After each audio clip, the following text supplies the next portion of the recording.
Ladies and gentlemen, welcome. My name is Sirio Farrell, the first sword of Bravos, and you are watching the AFK show. Just so.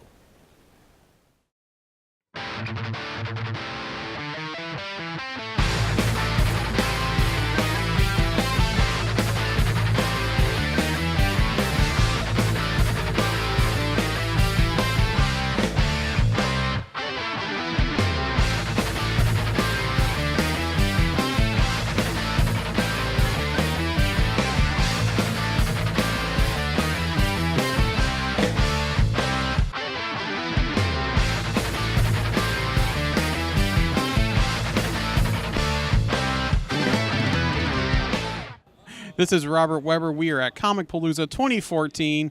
I am here with Ming and Mike. Yes. I remembered his name from Comic Book Men. They probably look familiar to you. And we're going to talk to him a little bit about nerdy stuff because that's what we do. Beautiful. Well, this is a 2-hour show, or can we go past that? I got all day. All right. Hey, so do we. So, we got 4 days here at Comicpalooza. Well, we got 3. We're not gonna be here 2014. Monday, but, yeah. Say hello, Mike. Hi, Ming. So, of course, everyone knows you, or should know you. Most of our people know you from Comic Book Men, from AMC, I believe. And you also do Smodcast, right? Yes. We do a podcast called I Sell Comics, which... Yeah, and the Smod Coast Morning Show on Fridays. So that's... Plug away. We are. I just did. Where? When? How? It's Fridays on the, Smodcast.com. There you go. Thanks, Ming. See, one of them's awake. It's early. It's really early. It's my first cup of coffee, folks. Sorry about that. It is, but dude, if it's a con day, like, I don't sleep. I'm up at 3. I'm like, and I'm like, what time is this open again? Noon. I was like, all right, I got 9 hours to get ready. Dude. I'm doing push-ups. I'm doing calisthenics. That's about the con. You got to keep it going. Yeah, see, we all got up at 3, and we had to drive down here from Austin, so we had about a 2.5-hour drive to get here.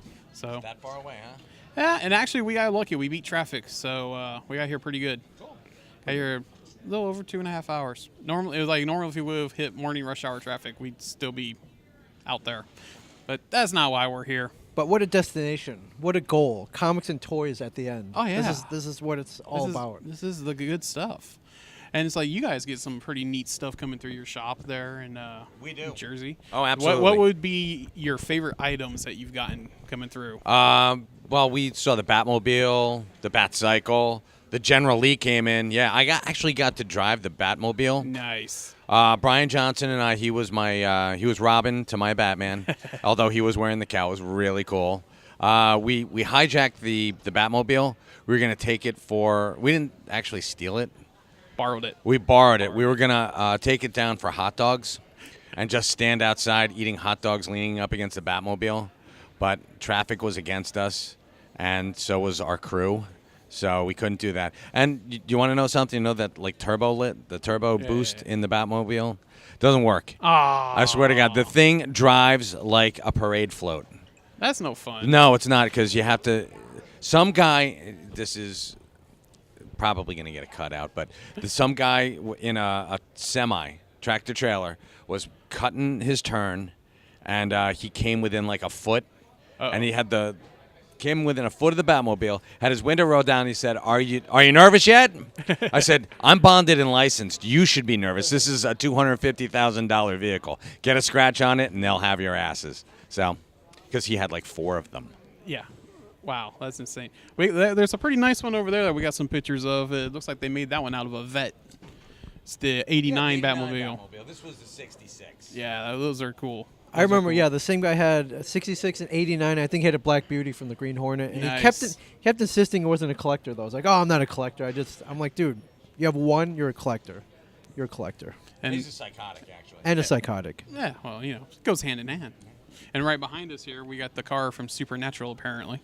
It's an old Chevy of some sort. Nice looking car. As a thing of beauty. It is. Thing of very beauty. nice. I'm not a car head, but that really does look nice.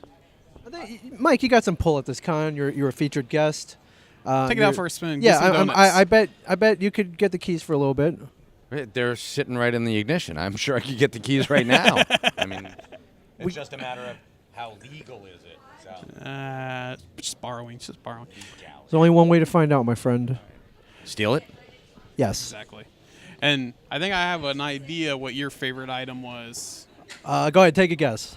The G.I. Joe aircraft carrier. You would be 100% correct. Tell us the story of the G.I. Joe aircraft Well, carrier. the story is I'm a child of the '80s, so if you're a fan of G.I. Joe, the 3.5-inch figures, back in about '83, '84, they came out with a 7-foot aircraft carrier, built to scale for the figures. Yes, it was very cool. If I remember correctly, it was one of the first toys to approach the $100 mark. 3 figures, and even though it was a solid Reagan years, it was a lot of money. Mm-hmm. Parents refused to buy it for me, no matter what I did, so I never got it. My friend who lived behind me, who I didn't like at all, got it for Christmas. He was a child of divorce. Parents bought him his love, and he went to no ends to rub it in my face. He let me play with it, but he made it known. He's like, "Listen, you don't have this. It's mine, and you will never have one." So that sat with me for 30 years. I wanted that thing for 30 years, and lo and behold, one day a guy brings it in, sets it up. We negotiate. And I buy it. I had to have it, and I do. Although, you would think I'd be playing with it, setting it up. That thing is so big, right. I don't even have room for it. Nowhere.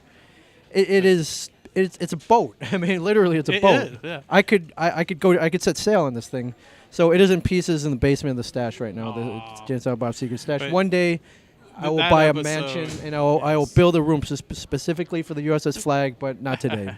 That episode, if you guys haven't seen it, he's like a child on Christmas morning. It's priceless. We have plans when you die. You're going to be buried in the USS Flag. We're going to do a Viking funeral. Nice. Set the damn thing on fire. Watch the toxic plastic melt around you. It'll be touching. Not a dry eye in the house. Probably get some green flames, some blue flames. We're looking forward to it. Yeah, throw a little magnesium on there here and there. Thank you. Can you get a gung-ho figure and just throw him on there as well on the deck, maybe saluting me? So, yeah. I was going to do Shipwreck with the little parrot. Shipwreck. Good See, one. my favorite Joe was Chuckles. Chuckles. We're actually doing Texas Comic-Con in a couple of weeks, and I'm going to go as Chuckles. Chuckles. It's going to be cool. I like Sergeant Slaughter. I mean... Oh, yeah. Who didn't love Sergeant Slaughter?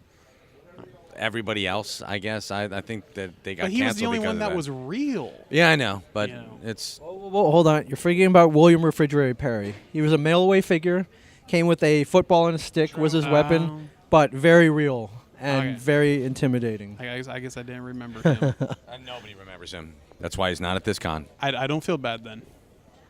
Awesome. Well, guys, it has been a joy talking with you. We're looking forward to seeing you more on TV. And you're doing a panel. We are. We'll be there. We'll be there too. Excellent. And of course, your buddy Muse was just announced that he's going to be wandering around here this weekend. So we're going to hopefully get his panel too. So stay tuned. We got lots of goodies coming at you.